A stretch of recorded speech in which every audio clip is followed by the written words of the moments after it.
구독자 여러분들 반갑습니다. 오늘 제가 소개해드릴 종목은요, 바로 이 시바이누 코인인데요. 이제는 많은 기업들이 비트코인의 가치를 인정하고 받아들이기 시작했습니다. 코인의 가치란 더 많은 국가와 더 많은 사람들이 믿게 될 때 가치가 더 올라갑니다. 이 비트코인뿐만 아닌 이 알트코인까지 더 많은 가상 자산들이 기관과 기업의 이 투자를 받으며 이 많은 개인 투자자들의 관심 속에서 코인은 더욱더 성장해 나갈 수밖에 없는데요.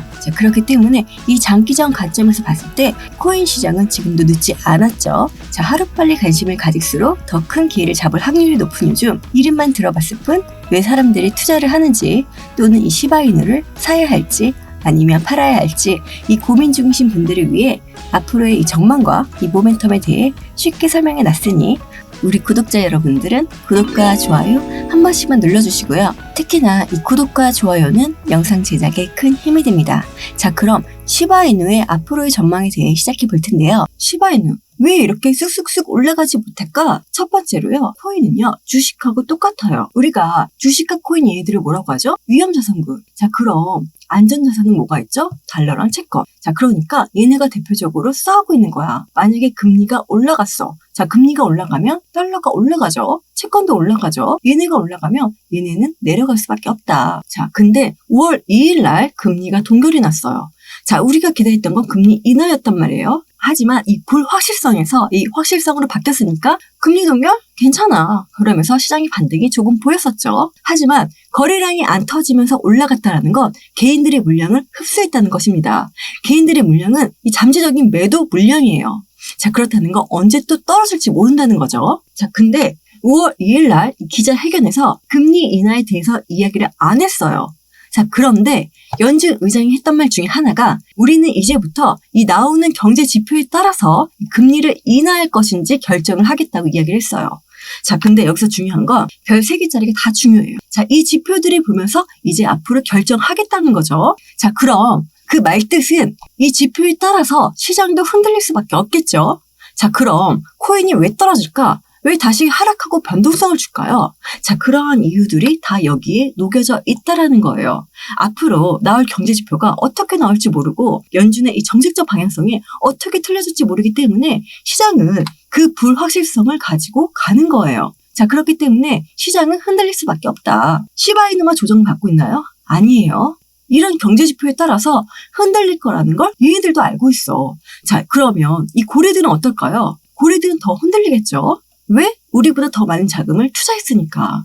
근데 이렇게 흔들리는데 거래량이 안 빠지면서 빠지는 건 뭐다? 의미 없는 하락이다.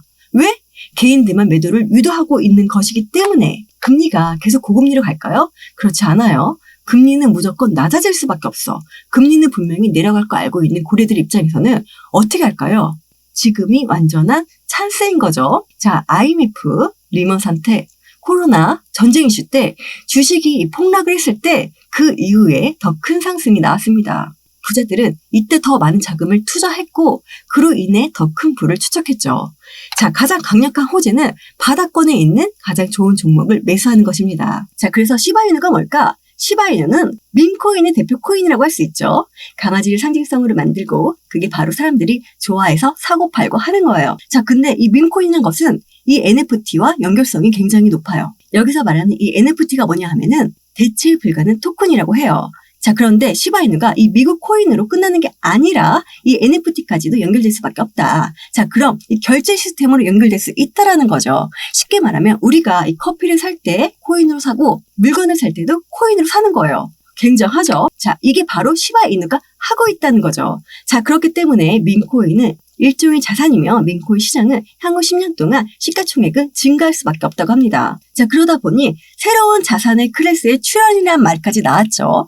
게다가 이 뉴스에서 보시면 스위스 암호화폐 ETF 상품 이 제공업체 벨러가 암호화폐 펀드인 벨러 디지털의 셋바스켓 10 인덱스가 취급하는 암호화폐에 톤코인과 시바이누를 추가한다고 밝혔습니다. 보통 이렇게 인덱스 펀드에 종목이 추가되면은 시장에서 추정 자금이 생기게 됩니다. 이 추정 자금은요, 시바이누로 자금이 유입이 될 수 있다는 이야기고요. 전체적으로는 이런 펀드에서 시바이누가 추가된다는 이야기는 시바이누의 가치가 그만큼 더 올라갈 수 있다는 거죠. 그리고 시바이누가 하드포크라는 걸 했어요. 쉽게 말하면 하드포크는 업그레이드예요. 쉽게 말하면 수수료를 절감하고 속도를 빠르게 업데이트를 하는 거죠. 자, 코인을 고를 때 가장 중요한 거는 확장성이에요. 자, 그래서 이 시바이누가 하드포크를 한다는 거고 새로운 환경을 더욱더 견고하게 만들기 위해서라는 거죠. 자, 여기서 중요한 게 하드포크를 안 하는 종목들은 이 상폐될 위험성이 굉장히 높아요. 말 그대로 잊혀져 가는 코인이라는 거예요. 그 말은 즉 시바이누는 계속해서 사용자가 증가하고 있다라는 거죠. 자, 근데 이 5월 2일 날 하드포크를 했다고 해서 끝나는 게 아니죠. 왜? 핸드폰도 업데이트 됐다고 끝나는 게 아니잖아요. 그것처럼 하드포크는 계속해서 나올 것이다. 자, 그러니까 이거에 대한 기대감이 계속적으로 이어질 수밖에 없겠죠. 지금 조정을 받고 있지만 하드포크는 이 잠재적인 상승 이벤트가 계속될 수밖에 없겠죠. 참, 그리고 댓글에 제 계좌를 공개해달라는 분들이 계시는데, 자, 저에게 문자를 보내주시면 제 수익률 계좌와 저의 시바이누의 목표가까지 문자로 보내드리겠습니다. 문자를 보내든 안 보내든 여러분들의 선택인 거죠. 자, 그래서 저희 수익률 계좌와 시바이누의 목표가까지 궁금하다 하시는 분들은 상단 위에 있는 제 개인 번호 010-6531-7908로 이 목표라고 딱 두 글자 보내주시면 저의 목표가를 문자로 공개해드리겠습니다. 자, 그리고 제가 여러분들한테 왜 앞으로 더 큰 상승력이 나올 거라고 말씀을 드리는 이유는요. 시바이누 코인은 처음에 단순한 이 밈코인이 시작이 되면서 엄청난 팬층을 보유하게 됐는데요. 근데 이 시바이누는 다른 밈코인과 다르게 기능이 굉장히 많아요. 이걸 생태계라고 하는데 시바이누를 포함해서 얘네들이 거래소도 가지고 있고 네트워크도 가지고 있고 이 다양한 생태계가 구축되어 있을 뿐만 아니라 계속해서 이 생태계를 만들어가고 있어요.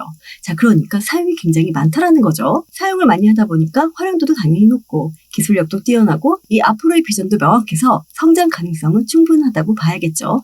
그리고 또 시바이누의 모멘텀 중에 이 소각이라는 이벤트가 있어요. 이 소각이라는 이벤트는 가지고 있는 자신의 수량을 불태워서 없애버리겠다는 거예요. 자, 여기 보시면 계속해서 시바이누는 소각이 되고 있습니다. 이 무한 반응이라고 해서 계속 찍어내는 게 아니라 더 이상 공급이 되지 않는다는 거죠. 앞으로 이 소각량은 점점점 늘어날 거예요. 소각이 되면 시총이 늘어날까요? 안 늘어날까요? 절대 늘어나지 않습니다. 시총은 그대로면서 가격만 희소성으로 올라가기 때문에 가지고 있는 걸 없애버리니까 당연하게도 그 가치는 올라갈 수밖에 없겠죠. 자, 여기를 보시면 현재 전 세계적으로 거래되고 있는 대규모 거래량만 표시되는 사이트인데요. 현재 시바이누는 미국 쪽에서 이 대규모로 매집을 하고 있는 움직임이 나오고 있습니다. 시바이누가 떨어질 때마다 고래들은 이렇게 자정거래를 통해 매집을 하고 있다는 이야기인 거죠. 골드만삭스는 작년부터 미국의 인플레이션 둔화 추세가 지속되고 있다며 연준이 올해 7월과 11월에 금리를 내리게 될 가능성이 크다고 밝혔습니다. 자, 그러면서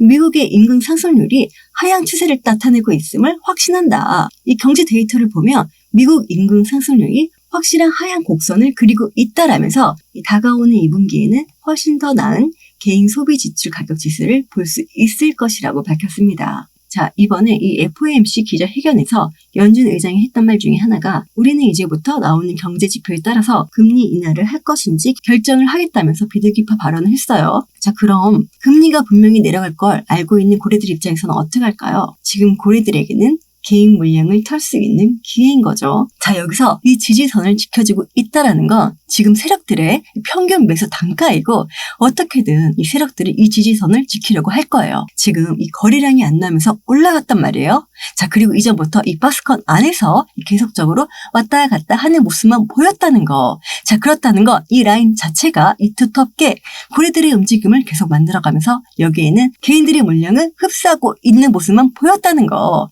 자, 물론 이 고래가 유입됐으니까 올라가야 하는 거 아니야? 하시겠지만 고래가 끌어올리면 개인들의 물량은 어떻게 할까요? 달라붙을 수밖에 없어요.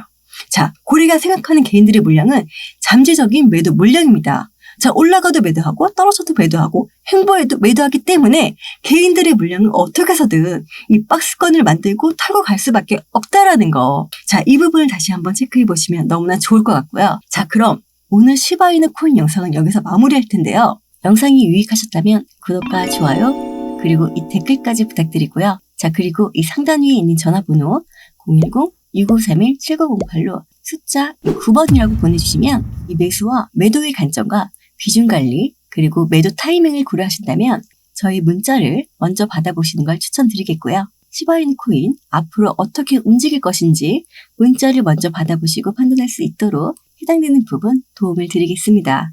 또한 이 문자 보는 게 번거롭다면 아랫부분에 파란색 링크가 있습니다. 이 링크를 클릭하시면 간편하게 무료 정보방에 입장하실 수 있으니까 참고하셔서 성공 투자 되시길 바라겠습니다. 자, 그럼 언제나 좋은 하루 보내시고 다음에 더 좋은 영상으로 찾아뵐게요.